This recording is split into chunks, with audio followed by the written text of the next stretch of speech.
Assalamualaikum warahmatullahi wabarakatuh. Sholawat serta salam kita panjatkan kepada Nabi Muhammad Shallallahu Alaihi Wasallam. Pernahkah Anda membayangkan bagaimana rasanya terbang ke negeri orang demi impian, tapi yang didapat justru siksaan dan mimpi buruk tak berujung? Jangan lewatkan cerita menyentuh ini. Klik tombol subscribe sekarang juga. Dan mari kita ikuti kisah penuh air mata dan harapan ini sampai akhir. Namanya Fitriani.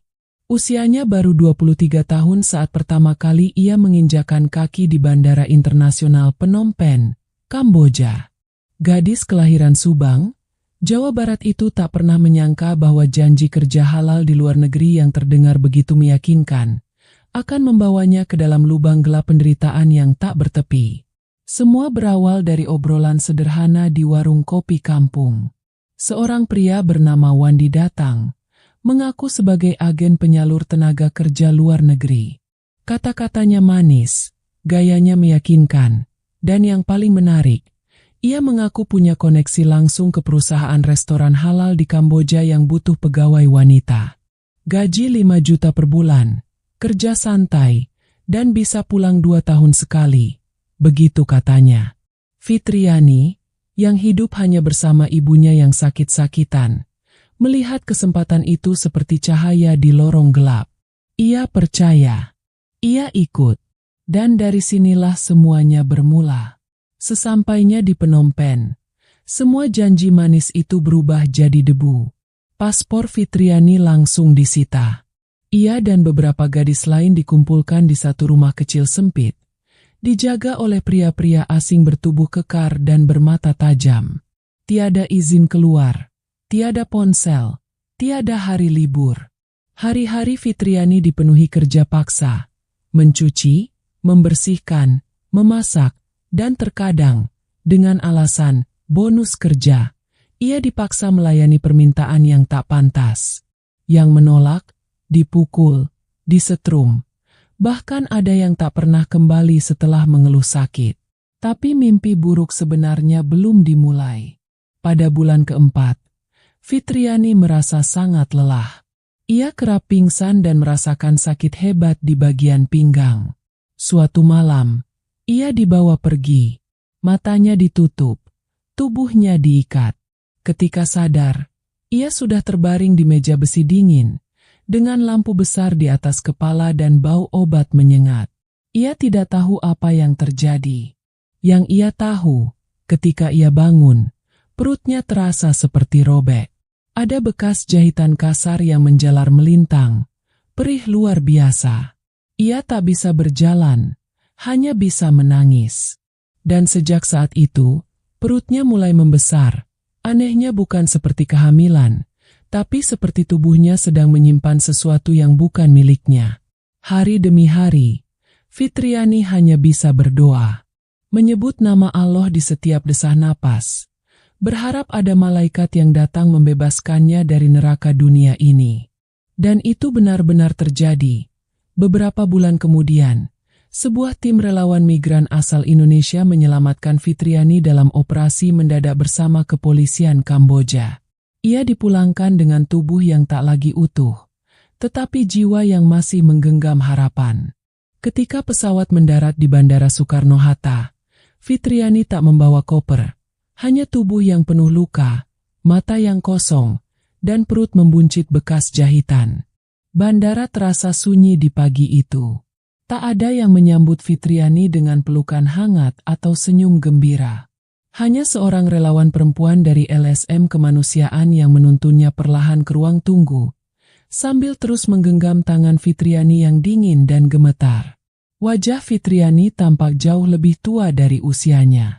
Tubuhnya kurus, pipinya cekung, kulitnya pucat seperti tak tersentuh matahari selama berbulan-bulan. Tapi yang paling mencolok adalah perutnya, membesar tidak wajar, seperti ada sesuatu yang menekan dari dalam. Di balik pakaian longgar dan jaket pinjaman, terlihat samar guratan bekas jahitan kasar yang belum benar-benar pulih. Fit, ibu kamu udah tahu kamu pulang. Kita langsung ke Subang ya, bisik relawan itu. Perjalanan ke kampung halaman berlangsung hening. Fitriani menatap jendela mobil, menyaksikan jalanan yang dulu terasa akrab, kini seperti dunia asing yang tak lagi ia miliki. Di pikirannya, hanya ada satu bayangan, wajah ibu. Satu-satunya alasan ia bertahan selama ini. Sesampainya di rumah kecil di pinggir sawah, tangis pecah seketika. Ibu Fitriani, yang berjalan tertatih dengan tongkat kayu, memeluk putrinya dengan gemetar. Tidak peduli bahwa tubuh itu kotor, luka, atau menyimpan rahasia besar. Yang penting, anaknya pulang. Namun tidak semua tetangga menyambut dengan hangat. Bisik-bisik mulai beredar. Itu pulang-pulang perut gede. Hamil sama orang sana kali. Jangan-jangan bawa penyakit. Sakit jiwa tuh. Lihat aja matanya. Fitriani hanya menunduk. Ia tidak bisa menjelaskan. Ia sendiri pun tidak mengerti sepenuhnya apa yang terjadi pada tubuhnya. Yang ia tahu, rasa sakit itu belum hilang. Perutnya masih terasa nyeri, kadang panas, kadang seperti bergerak sendiri, dan bekas luka di tubuhnya mulai menghitam. Beberapa hari setelah kepulangan itu, kabar tentang kondisi Fitriani akhirnya sampai ke telinga media lokal.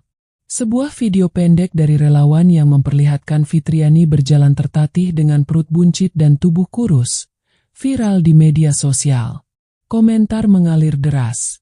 Ada yang prihatin, banyak pula yang mencibir. Namun satu video itu juga sampai ke orang yang tak disangka-sangka, Gubernur Jawa Barat. Di tengah jadwal padatnya, beliau melihat video itu sambil mengernyit. Tatapan gadis dalam video itu tak bisa ia lupakan. Tatapan yang penuh trauma, tapi menyimpan sebuah kebenaran yang belum terungkap. Esoknya, tanpa banyak media, tanpa pengumuman, Gubernur memutuskan, saya harus menemui anak itu. Langsung. Dengan hanya 2 ajudan dan 1 dokter pribadi, mobil dinas Gubernur Jawa Barat melaju ke pelosok Subang. Bukan untuk seremonial, bukan untuk pencitraan, tapi karena hati seorang pemimpin terusik oleh kisah tragis yang tak pantas didiamkan. Fitriani belum tahu bahwa takdirnya akan berubah hari itu. Pagi itu, langit Subang mendung. Udara dingin menyelimuti desa kecil tempat Fitriani tinggal. Di ujung jalan berbatu yang sempit, terlihat satu mobil hitam dengan plat nomor khusus melambat, lalu berhenti tepat di depan rumah tua beratap genteng usang. Tidak ada keramaian, tidak ada wartawan. Hanya satu orang pemimpin yang turun perlahan, berdiri di depan pintu rumah gadis korban sindikat luar negeri, dengan wajah penuh keprihatinan. Gubernur Jawa Barat, seorang pemimpin yang dikenal tegas namun bersahaja, berdiri di depan rumah Fitriani dan mengetuk dengan lembut. Di balik pintu, Ibu Fitriani kaget setengah mati. Beliau segera membungkuk, terbata menyambut, nyaris tak percaya. Maaf, Bu, saya datang bukan sebagai pejabat, tapi sebagai sesama orang tua. Saya ingin tahu keadaan anak Ibu, ucap Gubernur dengan suara tenang. Fitriani mengintip dari balik tirai. Matanya membulat. Ia gemetar.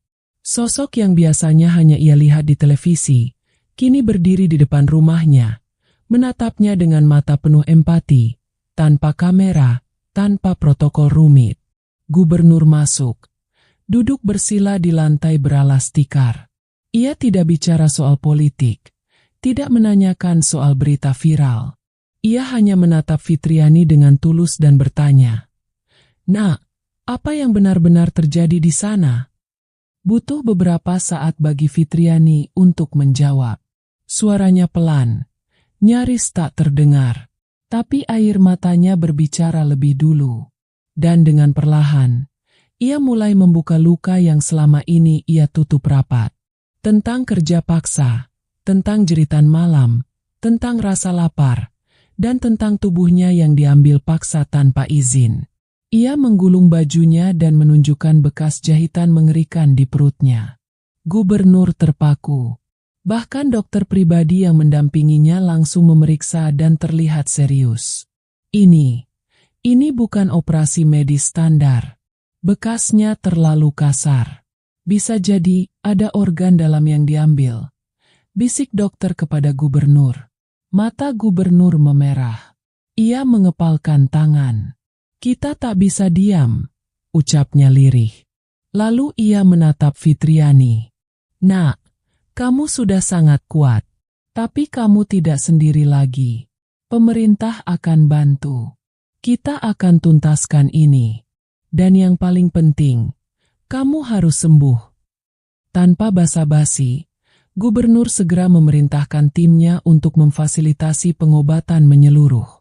Mulai dari cek laboratorium lengkap, MRI, hingga pendampingan trauma psikologis. Ia juga menghubungi dinas sosial dan tim hukum untuk mendata kesaksian Fitriani sebagai bahan penyelidikan lintas negara. Fitriani hanya bisa menangis.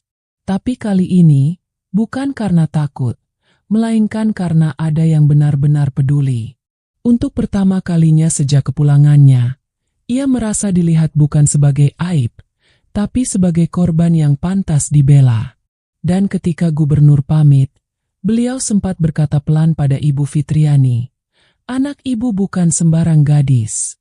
Dia kuat, dan kejujurannya bisa menyelamatkan banyak orang lain. Tolong jaga dia baik-baik. Pemerintah akan bersama kalian." Mobil itu pun melaju pergi. Tapi semangat baru tertinggal di rumah kecil itu.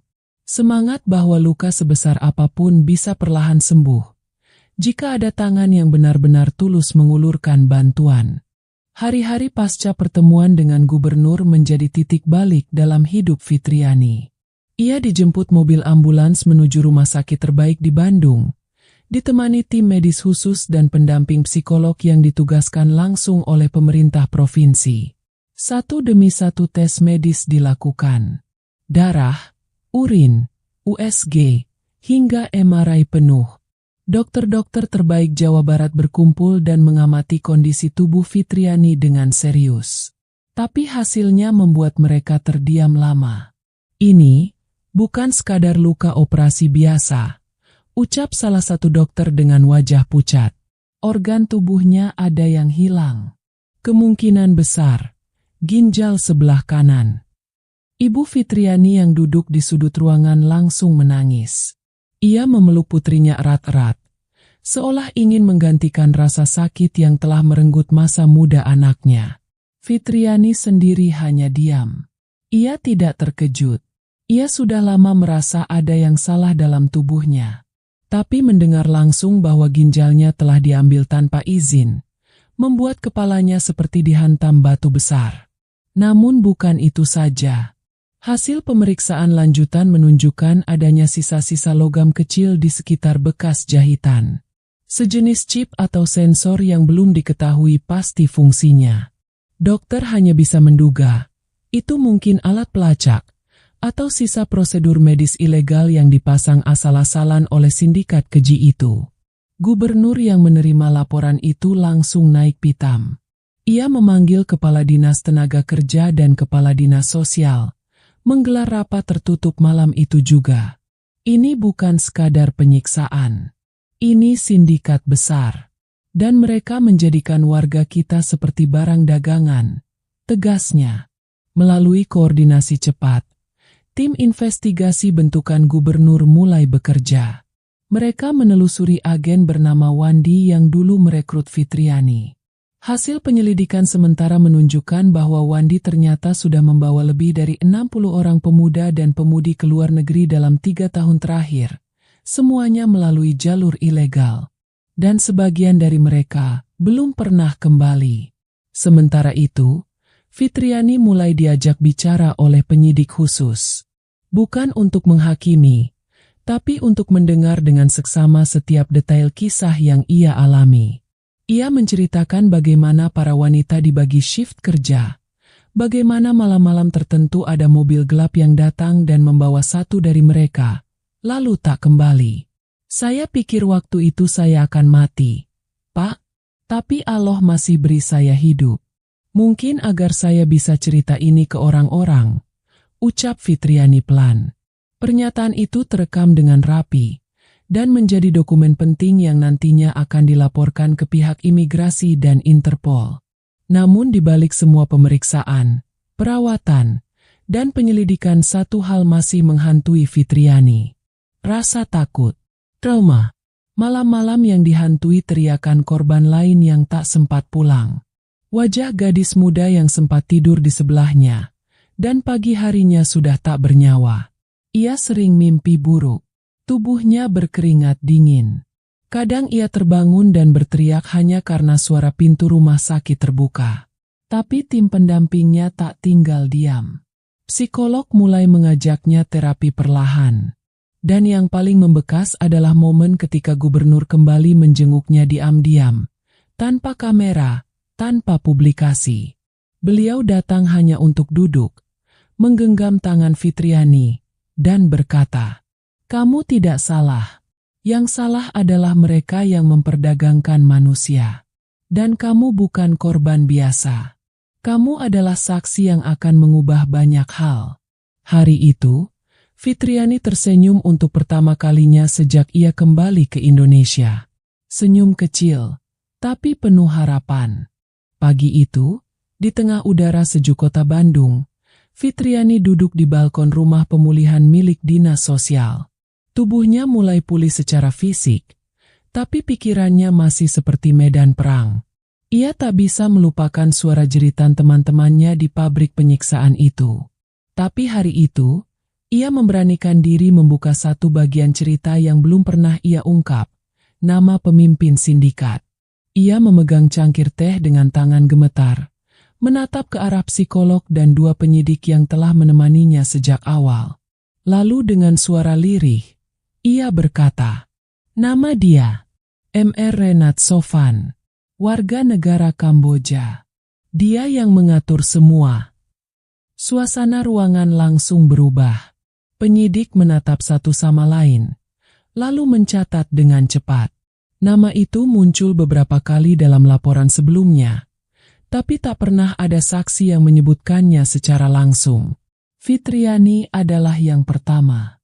Ia melanjutkan, "Kami menyebut dia dokter neraka, karena dia yang memutuskan siapa yang masih bisa bekerja, dan siapa yang dijadikan cadangan organ." Ucapan itu membuat bulu kuduk semua yang hadir meremang. Mr. Sofan adalah pria yang jarang muncul di lokasi.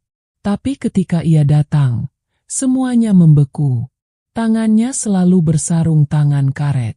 Ia membawa alat-alat medis dalam koper besi, dan tubuh para wanita yang sakit atau menolak bekerja tak pernah kembali jika sudah masuk ke ruangannya. Fitriani sendiri mengaku tak bisa lupa aroma obat yang menusuk saat ia diikat ke meja operasi. Ia hanya diberi bius seadanya. Lalu tubuhnya dibedah hidup-hidup. Ia merasa ginjalnya dicabut, namun tetap sadar dalam sebagian prosesnya. Yang menyelamatkannya adalah insiden tak terduga, razia setempat terhadap bangunan ilegal. Fitriani ditemukan pingsan di belakang kontainer, diangkut LSM setempat, dan dibawa ke klinik kecil sebelum akhirnya dipulangkan. Gubernur yang menerima laporan kesaksian itu langsung menelepon Kementerian Luar Negeri. Beliau berkata lantang, "Kita tak bisa lagi hanya merawat korban. Kita harus mengejar pelaku." Gubernur kemudian menghubungi Dubes Indonesia untuk Kamboja dan menyampaikan langsung laporan rahasia yang berisi kronologi, nama pelaku, serta bukti medis dari tubuh Fitriani. Permintaan diplomatik pun diajukan secara khusus kepada otoritas Kamboja. Namun ancaman datang tak lama setelah itu. Salah satu anggota tim penyidik menerima ancaman melalui email gelap. Isinya jelas, "Berhenti urus gadis itu. Jika tidak, keluarga kalian jadi pengganti." Tim IT forensik melacak pengirimnya dan menemukan bahwa IP-nya berasal dari Phnom Penh. Tapi ini justru membuat tekad gubernur semakin bulat. Kalau mereka sampai bisa kirim ancaman ke sini, itu berarti jaringan mereka masih aktif. Maka, satu-satunya cara adalah terus buka fakta ini ke publik.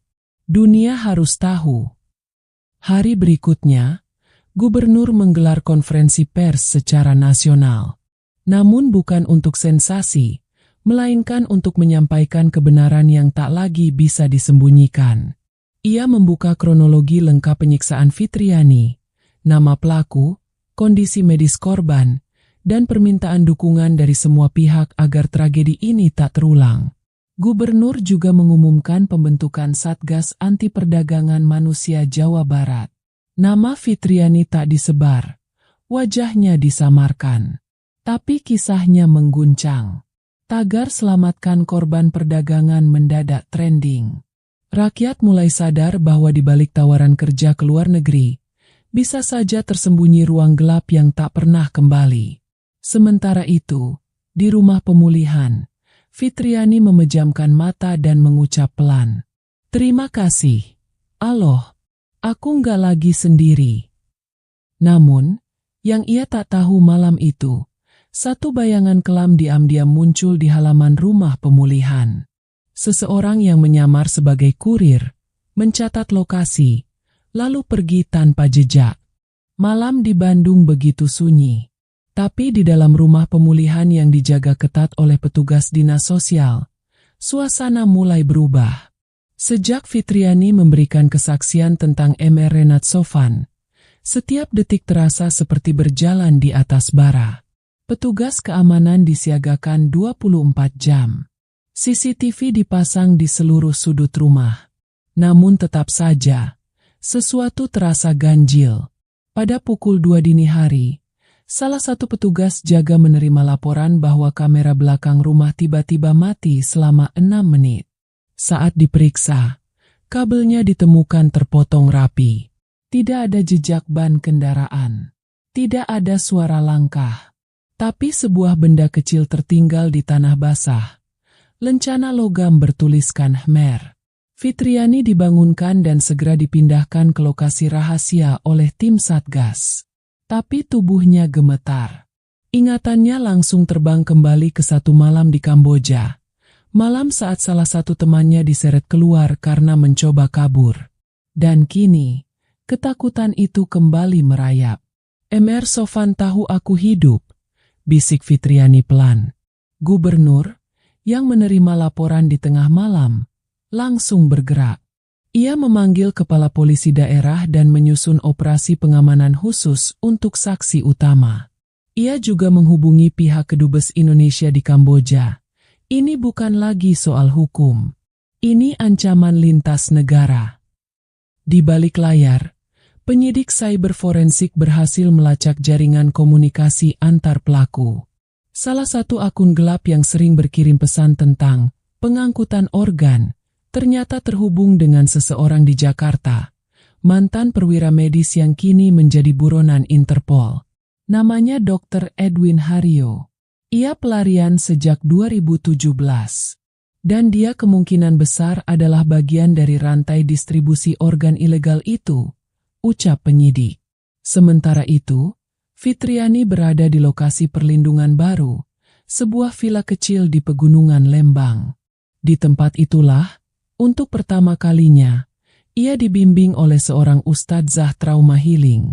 Ustadzah itu menggenggam tangan Fitriani dan berkata pelan, "Nak, Allah tidak pernah tidur. Jika kamu dilukai, maka Allah sudah menyiapkan pelindung di balik lukamu." Kata-kata itu menusuk relung hati Fitriani. Ia meneteskan air mata. Dan malam itu, ia memutuskan untuk menulis semua kisahnya dalam buku harian. Bukan untuk mencari simpati, tapi agar dunia tahu bahwa perdagangan manusia bukan cerita fiksi. Namun di saat yang sama, bayang-bayang Mr. Sofan juga terus bergerak. Laporan dari Interpol menyebut bahwa pria itu tidak hanya aktif di Kamboja. Ia juga diketahui bepergian ke Malaysia dan bahkan sempat masuk ke Batam menggunakan identitas palsu. Kini, ancaman bukan hanya terhadap Fitriani, tapi terhadap sistem hukum yang sedang berjuang mengungkap sindikat besar ini. Gubernur menggelar rapat darurat dan menyatakan secara terbuka, jika negara lain tak mau menangkap Sofan, maka kita akan kejar dia sampai ke ujung dunia. Ini bukan soal harga diri daerah, ini soal kemanusiaan."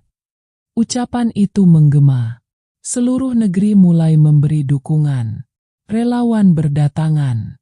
Advokat HAM turun ke lapangan. Bahkan seorang jurnalis televisi nasional mulai menayangkan mini dokumenter tentang kisah Fitriani, dengan narasi yang menyayat hati dan bukti medis yang mengejutkan publik. Tapi di ujung semua itu, Fitriani hanya menatap jendela malam, berbisik sendiri, "Jika aku harus menjadi kunci untuk menyelamatkan korban lain, maka biarlah tubuhku yang rusak ini menjadi saksi. Tapi jangan biarkan mereka menyentuh orang lain lagi." Dan malam itu, dari jendela villa yang remang, sesosok bayangan kembali muncul. Tapi kali ini, bukan musuh, melainkan seorang agen rahasia dari unit khusus yang dikirim langsung oleh gubernur, menyamar sebagai petugas villa. Fitriani akhirnya tidak lagi sendiri. Pagi itu, angin pegunungan Lembang terasa lebih dingin dari biasanya. Namun di dalam sebuah ruangan tersembunyi di villa pengamanan, suasana justru memanas. Di atas meja kayu besar, peta-peta elektronik terbuka, wajah-wajah buronan terpampang jelas, dan satu titik merah terus berkedip di layar. Koordinat lokasi Mr. Renat Sofan. Ia terdeteksi berada di wilayah Sihanouk Ville, Kamboja, daerah pesisir yang dikenal dengan kasino gelap dan lalu lintas ilegal manusia. Informasi ini bukan didapat sembarangan, tapi dari hasil penyadapan satelit intelijen ASEAN yang diaktifkan setelah pemerintah Indonesia mengirim nota diplomatik khusus. Gubernur Jawa Barat tak tinggal diam. Ia mengutus perwakilan khusus ke Jakarta, menemui Kepala Badan Intelijen, dan menyampaikan satu pesan tegas. Ini bukan hanya tentang Fitriani. Ini tentang wajah Indonesia di mata dunia. Dalam waktu kurang dari 48 jam, operasi senyap dimulai. Tim gabungan dari Interpol, Intelijen Regional, dan unit khusus Indonesia diterjunkan ke Kamboja. Di antara mereka, 2 agen berasal dari Polda Jawa Barat, pria yang telah mendengar kisah Fitriani dari awal, dan bersumpah akan membawa pelaku pulang, hidup atau mati. Sementara itu, Fitriani terus menjalani pemulihan. Tapi hari-harinya kini berbeda. Ia tak lagi hanya menjadi korban. Kini, ia dilatih sebagai juru bicara penyintas, dilatih berbicara di depan publik, berdiskusi dengan aktivis HAM, bahkan diundang diam-diam ke Istana Negara untuk menyampaikan kesaksiannya langsung kepada Presiden. Namun saat dunia mulai bersimpati, dan nama Fitriani menjadi simbol perlawanan terhadap perdagangan manusia, sebuah kabar datang dari Kamboja. Operasi berhasil. Mr. Sofan ditangkap.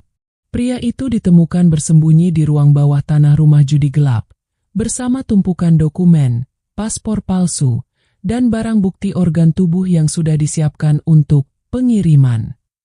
Saat digiring keluar, ia sempat tertawa, tapi tawanya terhenti saat melihat kamera media menyorot wajahnya, dan reporter menyebut nama Fitriani dengan lantang.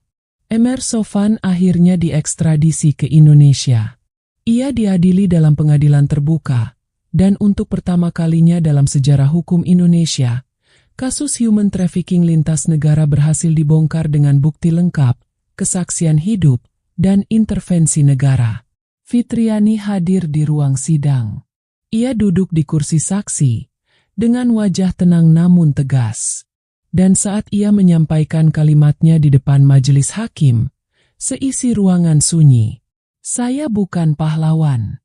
Saya hanya perempuan biasa yang ingin hidup normal. Tapi kalau saya bisa selamat, maka saya ingin semua teman saya juga bisa pulang. Jangan biarkan satupun perempuan Indonesia jatuh di tangan iblis macam dia." Tangis pun pecah di ruang sidang. Termasuk dari keluarga korban lain yang baru tahu bahwa anak mereka telah lama jadi korban sindikat Sofan. Setelah persidangan, gubernur datang menghampiri Fitriani. Ia tak membawa wartawan. Hanya seikat bunga dan selembar surat keputusan. Mulai hari ini, Kamu kami angkat sebagai duta perlindungan pekerja migran Jawa Barat. Bukan karena kamu korban, tapi karena kamu adalah suara dari yang tak bersuara. Fitriani menunduk. Air matanya jatuh pelan. Bukan karena sedih, tapi karena akhirnya luka itu mulai sembuh. Terima kasih telah mengikuti kisah ini sampai akhir. Semoga kita semua bisa lebih peka terhadap isu perdagangan manusia dan tidak tinggal diam saat kejahatan seperti ini mengintai anak-anak bangsa. Merpati 2 jangan lupa dukung channel ini dengan klik subscribe, like, dan share agar lebih banyak orang tahu bahwa di balik luka ada harapan, dan di balik keheningan ada suara yang harus disuarakan. Wassalamualaikum warahmatullahi wabarakatuh. Sholawat serta salam semoga tercurah untuk Nabi Muhammad Shallallahu Alaihi Wasallam.